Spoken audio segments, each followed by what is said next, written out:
nitoe rai kwa upande wa shirika letu la SUMA JKT pamoja na vikosi vyetu kwamba hizi juhudi na jitihada ambazo wamezionyesha sasa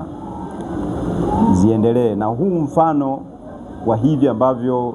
vimekuja kuonyeshwa katika maadhimisho haya ya Sabasaba basi viweze kutengenezwa kwa wingi na kwa ubora sana, kwani Watanzania wanazipenda bidhaa zetu na wamekuwa wakiziulizia sana. Kwa hiyo ile kasi ya uzalishaji iweze kuongezeka ili kusudi Watanzania waweze kupata bidhaa bora ambazo zinazalishwa na Watanzania wenyewe. Kuelekea Dira 2050 ambapo taifa letu linatarajia kuongeza pato la taifa mpaka kufikia zaidi ya trilioni 1 dola za Kimarekani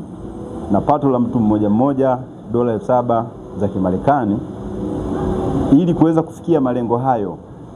basi JKT ikiwa ni taasisi mojawapo itashirikiana na taasisi nyingine kuweza kutekeleza na kusimamia yale majukumu ambayo inayatekeleza ili kuhakikisha kwa pamoja tunaifikisha Tanzania katika Dira 2050 na tukiweza kuyafikia yale malengo, na kwa imani kubwa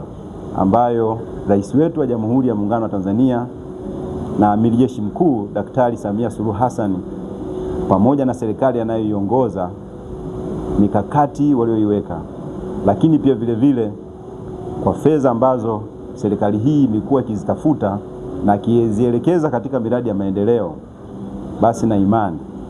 tutafika na pengine tutakwenda juu ya yale malengo yaliyoweka katika kufikia Dira 2050.